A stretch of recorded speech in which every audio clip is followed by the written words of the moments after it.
If you've ever been in the world of education, you've probably heard these words thrown around a lot: approach, method, strategy, and technique. But what's the real difference? Well, today we're going to break down a fantastic university lecture from Muhammad Ridha Abbas Yusuf that clears it all up. This is going to be good. Let's get into it. So here's our game plan. We'll start by looking at why these terms get so mixed up in the first place. Then, we're going to reveal a super simple hierarchy that connects them all.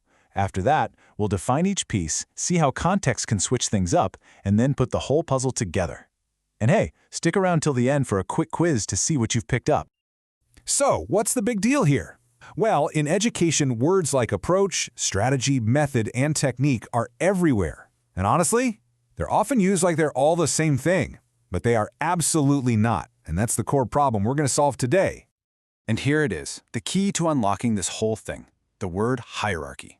See, these aren't just four random buzzwords. They're part of a structure, a system. It flows perfectly from your big picture philosophy right down to the nitty-gritty actions in your classroom. Understanding this flow? That's the secret to really effective teaching. This brings us right to the heart of the lecture, this idea of a teaching hierarchy. I want you to think of it like a pyramid. At the very top, you've got your philosophy, the big why behind what you do. And as you move down the pyramid, things get more and more practical, all the way to the bottom, which is the specific how of your teaching. So here's how it all fits together. Everything starts with your approach. Those are your big theoretical beliefs about learning. That approach then shapes your plan, and that's where strategy and method come into play. And finally, all of that leads to your technique, the actual, concrete things you do and say in the classroom. It's a really clean flow, from theory to plan to action. All right, so we've got the framework down. Now let's zoom in and really define what each of these four tiers means. This is where we get into the nuts and bolts of it all. First up, the big one, the approach. This is your foundation, your philosophy. It's not about any single activity, it's all about your core beliefs. For instance, do you believe in a student-centered approach where the student's own curiosity leads the way? That right there, that's your approach. It's your North Star. Coming down a level, we've got strategy. Your strategy is your high-level game plan. It's how you plan to achieve a big goal. So if your approach is your final destination, your strategy is the general route you plot on the map to get there. It's the overarching plan for the whole journey. And now we have method.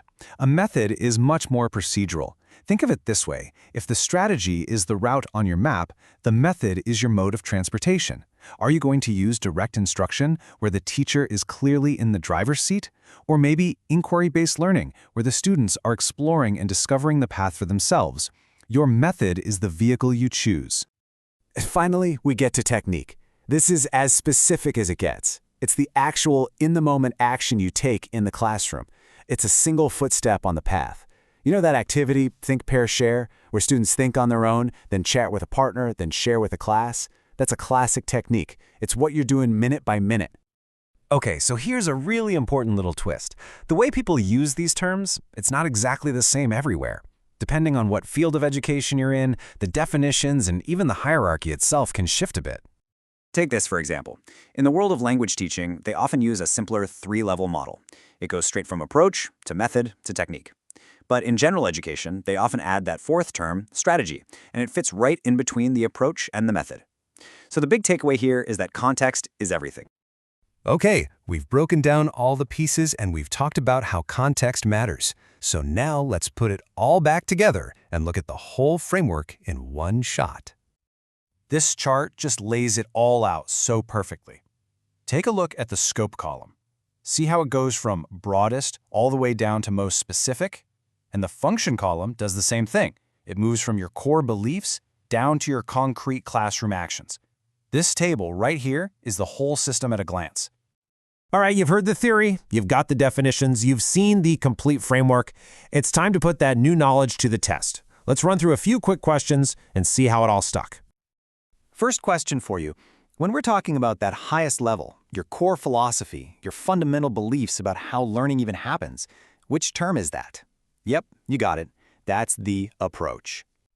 Okay, next one. Let's get super practical. You're in the classroom and you have students do that specific activity, think, pair, share. What do we call that? That's your technique. It's the most specific tool in your toolbox. How about this one? A repeatable step-by-step process for a lesson, a named system like direct instruction.